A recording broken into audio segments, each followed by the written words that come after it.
Il y a dans l'histoire des figures qui ne cherchent pas la lumière, mais qui finissent par l'attirer malgré elle. Des hommes qui ne hurlent pas leur vérité, mais dont la simple droiture devient une onde de choc. Épaminondas appartient à cette race rare. Il n'a pas fondé d'empire, il n'a pas érigé de palais, il n'a pas conquis des territoires pour graver son nom dans la pierre, mais il a fait vaciller la plus grande puissance militaire de son temps. Et il l'a fait sans jamais trahir son axe intérieur. Au IVe siècle avant Jésus-Christ, la Grèce est un monde fracturé. Athènes est affaiblie, Thèbes cherche encore son identité, et Sparte règne, dure, froide, inflexible. Sparte ne débat pas, elle impose, par la peur, par la force, par la répétition glaciale de son mythe. Nul ne conteste la suprématie spartiate, et ceux qui osent disparaissent dans l'oubli ou le sang. Thèbes, elle, est une cité troublée, déchirée entre ambition interne et humiliation passée. Elle n'a pas le rayonnement intellectuel d'Athènes, ni la discipline martiale de Sparte. Elle doute. Et dans ce doute naît l'improbable. Dans le creux du chaos, un homme s'élève. Non pas par le vacarme, mais par la cohérence. Son nom est Épaminondas, issu d'une famille modeste, formé à la musique, aux mathématiques et à la philosophie. Il grandit loin des tambours de guerre. Il n'est pas fait pour briller dans les assemblées, mais il observe, il comprend, et surtout, il incarne. Rapidement, ses contemporains perçoivent en lui une anomalie. Un homme qui ne cherche ni à plaire, ni à dominer. Un homme qui ne veut rien, sauf que les choses soient justes. C'est ce refus du bruit, cette fidélité à une ligne intérieure, qui va devenir sa plus grande arme. Épaminondas entre en politique avec réticence. Mais l'appel est trop fort. Thèbes a besoin d'un axe, et lui seul semble capable de le tenir. Il refuse les compromissions, refuse les privilèges, refuse les titres pompeux. Il préfère la rigueur à la flatterie. Il marche lentement, mais droit. Et c'est cette marche-là, humble et ferme, qui commence à redonner une colonne vertébrale à une cité qui pliait depuis trop longtemps. Puis vient la guerre. Sparte menace, comme toujours.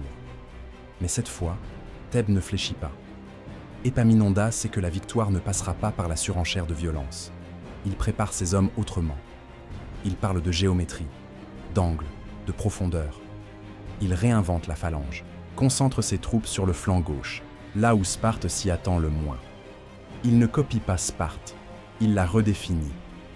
À Leuctre, en 371 avant Jésus-Christ, les deux armées se font face. Sparte est sûre d'elle. Épaminondas, lui, est calme, pas sûr de gagner, mais sûr d'être à sa place. C'est cela, la vraie solidité, ne pas dépendre du résultat pour rester droit. Quand la bataille commence, le choc est brutal. Mais rapidement, la formation thébaine fait vaciller le mythe. Les meilleurs soldats spartiates tombent, le flanc cède, l'orgueil craque, et avec lui, la peur change de camp. Leuctre est une victoire. Mais Épaminondas n'y voit pas un triomphe. Il y voit une correction, une remise en équilibre. Il refuse les célébrations, il refuse qu'on parle de revanche. Il dit simplement « Aujourd'hui, Thèbes a marché droit. » Et ce droit-là est une révolution. Car dans un monde où tout le monde cherche à écraser pour exister, Épaminondas propose une autre voie. Exister par la justesse, gagner sans haine, construire sans dominer. Mais la victoire à Leuctre ne suffit pas. Le plus dur reste à faire, maintenir cet équilibre dans la durée. Et cela, Épaminondas le sait. Il retourne à Thèbes, il renforce les institutions, il redonne du pouvoir aux citoyens. Il refuse de s'imposer comme chef à vie. Il veut que la cité puisse marcher sans lui. Il veut que la stabilité soit collective, pas centrée sur sa personne. Il fonde Mégalopolis pour contenir Sparte. Il libère les Ilotes, les esclaves des Spartiates. Il déconstruit l'ordre ancien non par la force, mais par le droit. Il redessine les cartes de la Grèce avec un compas, pas une épée. Et pendant ce temps, Sparte rumine. Elle ne comprend pas ce qu'elle a affronté. car Épaminondas ne rentre dans aucune case. Ce n'est pas un tyran, ce n'est pas un conquérant. C'est un réformateur silencieux, un stratège philosophe, un guerrier sans guerre dans le cœur. Ce genre d'homme est impossible à neutraliser, car il ne cherche rien pour lui. Il est là, pour que l'équilibre tienne. Et cette posture, cette fermeté paisible, devient un aimant. Les jeunes le regardent comme on regarde un point fixe. Quelqu'un qui ne vacille pas. Quelqu'un qui tient la ligne, quoi qu'il arrive. Il commence à inspirer au-delà des frontières. Des cités jusque-là silencieuses se relèvent. Des penseurs redonnent du poids à la vertu. Des chefs militaires s'interrogent. Et partout, un même souffle. Et si la vraie force était dans la retenue? Mais chaque force, même noble, dérange ceux qui vivent du déséquilibre. Épaminondas, avec son humilité redoutable, commence à faire peur. Pas à Sparte, mais à ses propres alliés, car il est insaisissable. Il ne joue pas selon les règles classiques. Il ne cherche ni le pouvoir, ni les richesses, ni la gloire. Comment contrôler un homme qui ne désire rien pour lui? Certains commencent à chuchoter, d'autres veulent le ralentir. On limite ses campagnes, on questionne ses choix, on espère qu'il s'essoufflera, mais il ne répond pas à l'attaque par l'attaque. Il continue simplement à faire ce qu'il a toujours fait, tenir, penser, agir, réparer. Pour lui, la mission est plus grande que les querelles de pouvoir. Il n'a jamais combattu pour son nom, il combat pour une idée, celle d'un monde plus droit, plus lucide, plus juste. Puis vient la dernière campagne, Mantinée. Une fois encore, il prend la tête de l'armée. Non par goût du combat, mais parce qu'il sait que s'il ne le fait pas, le chaos reprendra. Sur le champ de bataille, encore une fois, il surprend, il déjoue, il déséquilibre, il donne la victoire. Mais cette fois, le prix est différent. Une lance perce sa poitrine. Il chancelle. Ses hommes l'entourent, veulent le sauver. Il demande simplement « Avons-nous gagné ?» On lui répond que oui, alors il ferme les yeux et murmure « Alors je meurs content ». Ce sont ses derniers mots, aucune plainte, aucune peur, juste cette ligne droite, jusqu'au bout. Sa mort laisse un vide immense. Thèbes ne s'en remettra jamais vraiment. Mais ce qu'il a laissé derrière lui ne meurt pas. Il n'a pas laissé un empire. Il a laissé une boussole, une direction, une manière d'être, un exemple. Et cela, les siècles ne peuvent pas l'effacer. Aujourd'hui encore, son nom est méconnu du grand public. Mais ceux qui cherchent l'alignement, ceux qui savent que la véritable puissance est intérieure, retrouvent toujours un jour ou l'autre, dans le silence d'un texte ancien, le nom d'Épaminondas. Pas comme une gloire, mais comme un rappel. Celui que l'on peut vaincre les plus puissants, sans jamais trahir ce que l'on est. Celui qu'on peut redresser un monde, en refusant de pencher. Celui que la plus grande force, c'est d'agir sans ego. Et que parfois, pour changer une époque, il suffit d'un seul homme, d'un seul souffle, d'un seul refus de plier. Ce n'est pas un hasard si l'histoire a tenté de le ranger dans les marges. Épaminondas ne servait aucun récit dominant. Il ne nourrissait aucune propagande. Il ne pouvait pas être récupéré, ni par les empires, ni par les vainqueurs, ni par les écoles de pensée qui aiment les héros flamboyants. Il est resté là, dans l'interstice, assez puissant pour faire basculer le monde, assez humble pour disparaître aussitôt. Mais ceux qui prennent le temps de regarder autrement, de lire entre les lignes, de chercher non pas des modèles, mais des repères, ceux-là tombent tôt ou tard sur lui. Épaminondas, c'est le rappel qu'on peut gagner sans bruit, qu'on peut être inébranlable sans devenir rigide, qu'on peut changer une époque sans s'y perdre. Il n'a jamais laissé d'école, mais il a laissé une empreinte. Elle ne se voit pas dans les statues, elle se voit dans ceux qui décident, aujourd'hui encore, de rester droit dans un monde qui pousse à plier. Tu ne verras pas son nom sur toutes les lèvres, mais il suffit de croiser quelqu'un qui avance sans trembler, qui agit sans prétendre et qui refuse de se vendre, pour comprendre que quelque part, Épaminondas vit encore. Ce n'est pas le bruit qu'on doit écouter, c'est le silence derrière le geste, la clarté dans l'intention, la noblesse dans la discrétion.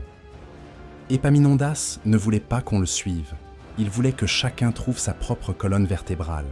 Il ne voulait pas guider des foules. Il voulait éveiller des consciences. Et si aujourd'hui tu cherches un repère, si tu doutes dans l'agitation du monde, souviens-toi, la vraie puissance ne s'affiche pas, elle se tient. Et parfois, elle change tout. Alors même si son nom s'efface des manuels, même si les statues tombent, le monde se souvient. L'essentiel laisse des traces invisibles. Il est des hommes dont la mémoire ne repose pas sur des monuments, mais sur des lignes droites, gardées par ceux qui refusent de plier. Épaminondas n'a pas bâti une école de pensée, et pourtant, il en incarne une école du réel, de l'action consciente, de la résistance silencieuse. Il ne théorise pas, il incarne, il ne crie pas, il agit. Et dans un monde saturé de discours, c'est cela qui le rend inoubliable. Ce que les siècles n'ont pas retenu, c'est justement ce que les âmes éveillées perçoivent, que ce n'est pas la victoire à Leuctre qui a tout changé, ce n'est pas la chute de Sparte, c'est le regard calme d'un homme qui savait pourquoi il se levait chaque matin. C'est ce regard, plus que n'importe quel glaive, qui a tranché dans le marbre de l'histoire. Mais alors, pourquoi a-t-on si peu parlé de lui? Parce qu'il ne servait aucun empire, parce qu'il ne consolidait aucun orgueil, parce que son exemple, au fond, dérange. Il nous rappelle qu'il n'y a pas d'excuse, qu'on peut être humble et déterminé, doux et inébranlable, stratège et intègre. Et ça, peu veulent l'entendre. Les puissants aiment les figures qu'ils peuvent utiliser. Épaminondas, lui, leur échappe. Il est l'antithèse du chef charismatique qui rallie les foules par la peur ou la promesse. Il n'enflamme pas les masses, il éclaire les solitaires. Ceux qui doutent, ceux qui cherchent un sens au-delà des étiquettes, ceux qui, au cœur du tumulte, veulent simplement rester droits. Et c'est peut-être cela, le vrai pouvoir. Non pas de changer les foules, mais d'ancrer des individus, de rappeler à chacun qu'il peut être un axe, une force, tranquille, un repère. Dans la Grèce de l'époque, on attendait des héros flamboyants, des conquérants en manteau pourpre, des orateurs à la langue d'or, des statues de marbre qui brandissent l'épée. Épaminondas, lui, avançait dans le gris, dans la boue, dans la complexité. Et c'est là qu'il a planté ses racines. Il savait que l'éclat est souvent une illusion, et que la vraie grandeur, elle, est faite de constance. Il ne se battait pas pour des rêves abstraits. Il se battait pour que chaque enfant de Thèbes puisse marcher sans baisser les yeux, pour que la justice ne soit pas un mot, pour que l'équilibre soit plus qu'un idéal. Et cette vision, il l'a tenue jusqu'au bout, même quand on le critiquait, même quand on le freinait, même quand, à la fin, on tenta de l'effacer. Mais ce qu'on ne comprend pas, c'est qu'on n'efface pas ce qui ne cherche pas à briller. On ne détruit pas ce qui ne dépend pas de l'admiration. On ne fait taire un homme que s'il attend l'approbation. Épaminondas, lui, avançait sans attendre d'être suivi. Et c'est cela qui l'a rendu immortel. Des siècles après sa mort, on pourrait croire que son influence s'est dissoute dans la poussière de l'histoire. Mais il suffit d'ouvrir les yeux sur le monde moderne pour comprendre. La figure d'Épaminondas revient là où le chaos menace l'alignement intérieur. Dans chaque société où la peur cherche à dominer, où le bruit étouffe le sens, où les figures brillantes masquent des intentions vides, il y a toujours un besoin silencieux. Celui d'un homme ou d'une femme qui tient, pas pour impressionner, pas pour gagner, mais pour incarner. Et c'est là que son exemple trouve une seconde vie. Pas dans les livres d'école, mais dans les décisions personnelles, dans la patience d'un parent, dans la droiture d'un juge, dans le silence d'un enseignant, dans le regard d'un chef qui refuse de manipuler. Le souffle d'Épaminondas ne crie jamais, mais il se glisse dans les gestes justes. Et plus le monde devient instable, plus son message devient vital. Ce n'est pas la guerre qu'il faut préparer, c'est la solidité intérieure. Ce n'est pas le pouvoir qu'il faut chercher, c'est l'axe. Ce n'est pas la victoire qui compte, c'est ce qu'on devient en chemin. Alors, aujourd'hui, si tu cherches un modèle qui ne cherche pas à être admiré, si tu veux marcher sans devoir crier, si tu veux tenir sans devoir écraser, Épaminondas est là, dans l'ombre, mais plus vivant que jamais, non pas parce qu'il a gagné, mais parce qu'il n'a jamais cessé de tenir sa ligne. Et dans un monde qui cherche des leaders en vitrine, parfois, ce qu'il faut, c'est un homme, debout dans l'arrière-plan. Un homme qui, sans bruit, change le cours du monde, par le simple fait de ne pas céder. Il ne reste que peu de traces physiques de lui, quelques lignes dans des chroniques, quelques noms sur des champs de bataille. Rien de spectaculaire, rien de triomphal. Et pourtant, quand on lit entre les lignes, ce qu'il a laissé est immense. Un style, une méthode, une posture. Il a osé penser la guerre comme un chirurgien, pas pour mutiler, mais pour soigner un déséquilibre. Il n'a jamais frappé pour soumettre, il a frappé pour libérer. Et après chaque victoire, il ne bâtissait pas un trône, mais une réforme. Il savait que le vrai combat n'était pas contre les ennemis extérieurs, c'était contre l'effondrement intérieur. Et ce combat-là, il l'a mené comme un maître d'arts invisible, sans bruit, sans plainte, sans haine. Chaque fois que l'histoire cherche un héros à couronner, Épaminondas lui échappe, parce qu'il n'a pas besoin de couronne. Il n'a jamais attendu d'être reconnu. C'est justement ce qui fait sa force. Car les héros qu'on acclame meurent avec l'oubli. Mais les figures qu'on incarne traversent les âges. Et si tu ressens parfois que le monde est en désordre, si tu sens que tout vacille, si tu cherches une voie entre la rage et la fuite, alors souviens-toi d'Épaminondas. Pas pour l'imiter, mais pour te rappeler que c'est possible. Oui, c'est possible d'être stratège sans être cynique, d'être fort sans être violent, d'être grand sans chercher à dominer. Et parfois, il suffit d'un regard lucide, d'un pas assuré, d'un refus simple mais radical, pour remettre le monde à l'endroit. Le monde n'a pas besoin de nouveaux rois, il a besoin de repères. Et un repère, ce n'est pas une idole, c'est un point fixe, un axe qui, même secoué par les vents du chaos, ne dévie pas. C'est ce qu'a été Épaminondas pour Thèbes, et ce qu'il continue d'être pour ceux qui osent résister à l'usure du temps. Il est l'image de ce que l'on peut devenir quand on n'attend plus rien pour soi, quand on agit non pas pour briller, mais pour servir, quand on bâtit non pas pour durer, mais pour transmettre, quand on accepte de perdre la lumière pour que d'autres trouvent leur chemin.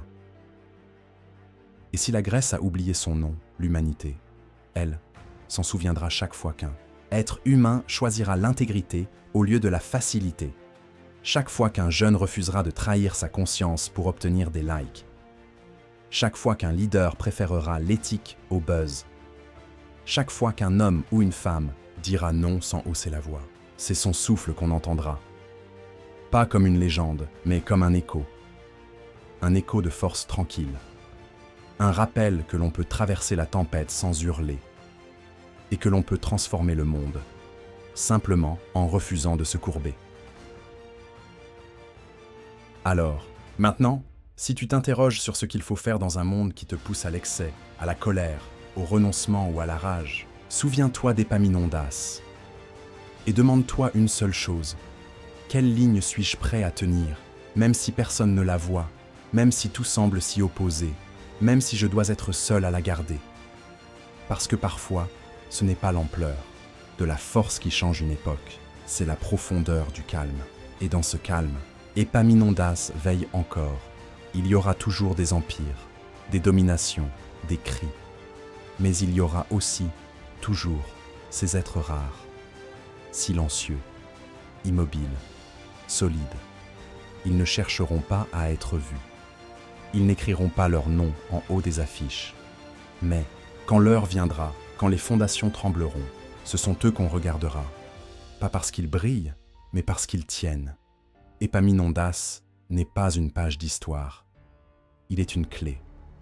La clé de ceux qui ne veulent plus se perdre en chemin. Et si aujourd'hui tu te tiens droit, dans le doute, si tu avances sans céder au vacarme, alors sache-le, tu n'es pas seul. Quelque part, dans la mémoire du monde, l'ombre d'Épaminondas t'accompagne, et elle ne lâchera jamais ta main. Et peut-être que dans 100 ans, dans 1000 ans, on ne récitera toujours pas son nom dans les écoles.